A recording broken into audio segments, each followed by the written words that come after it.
រាជរដ្ឋាភិបាលកម្ពុជាបានតវ៉ាចំពោះជាផ្លូវការនិងយ៉ាងដាច់អហង្ការចំពោះសកម្មភាពរបស់ក្រុមការងារវាស់វែងដីធ្លីថៃមួយក្រុមរួមជាមួយនឹងប្រជាពលរដ្ឋថៃប្រមាណជា25នាក់និងដោយមានយានយន្ត9គ្រឿងអមដំណើរផងដែលបានចុះវាស់វែងដីធ្លីនិងបោះបង្គោលព្រំដីនៅចន្លោះថ្ងៃទី18ដល់22ខែមិថុនាឆ្នាំ2026នៅតំបន់ភូមិជោគជ័យឃុំអូ3ជាន់ស្រុកអូជ្រៅខេត្តបន្ទាយមានជ័យតាមកំណត់ខ្សែព្រំដែនចន្លោះបង្គោលលេខ46និង47រាជរដ្ឋាភិបាលកម្ពុជាចាត់ទុកសកម្មភាពទាំងនេះថាបានរំលោភបំពានយ៉ាងច្បាស់លើមាត្រា5នៃអនុសារណៈយោគយល់គ្នា MOU ឆ្នាំ2000រវាងប្រទេសទាំងពីរស្ដីពីការវាស់វែងនិងខណ្ឌសីមាព្រំដែនគូកនិងផ្ទុយពីបែបបទបច្ចេកទេសឆ្នាំ2003 TOR 2003ក៏ដូចជាកំណត់ហេតុនៃកិច្ចប្រជុំពិសេសរបស់គណៈកម្មការចម្រុះខណ្ឌសីមាព្រំដែនគូក JBC ចុះថ្ងៃទី22តុលាឆ្នាំ2025នៅខេត្តចន្ទបុរីប្រទេសថៃសកម្មភាពទាំងនេះក៏ជាការបំពានទៅលើវិធានការកាត់បន្ថយភាពតានតឹងនៃសេចក្តីប្រកាសរួមនៃកិច្ចប្រជុំពិសេសលើកទី3របស់គណៈកម្មាធិការព្រំដែនទូទៅ GBC ចុះថ្ងៃទី27ធ្នូឆ្នាំ2025ដែលភាគីទាំងពីរបានឯកភាពគ្នាប្រគល់ភារកិច្ចជូនគណៈកម្មការចម្រុះខណ្ឌសីមាព្រំដែនគូក JBC ដើម្បីបន្តការងារវាស់វែងនិងបោះបង្គោលព្រំដែនឲ្យបានឆាប់បំផុតស្របតាមកិច្ចព្រមព្រៀងរវាងប្រទេសទាំងពីរ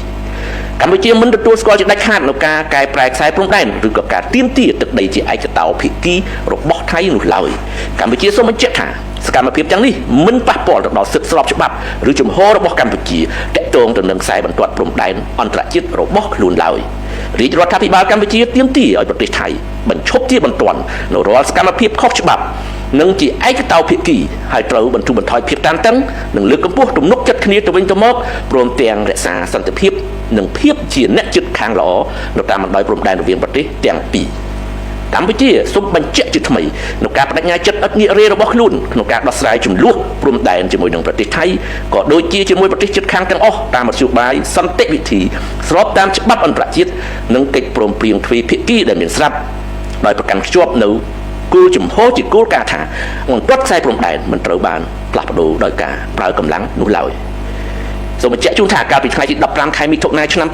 2026គណៈកម្មការ GBC ភាគីកម្ពុជាក៏បានផ្ញើកំណត់ទូតជាថ្មីម្ដងទៀតដោយស្នើឲ្យភាគីថៃចាត់បញ្ជូនក្រុមវាស់វែងចម្រុះដើម្បីបន្តចុះអនុវត្តការងារនៅលើដីជាក់ស្ដែងឲ្យបានឆាប់បំផុត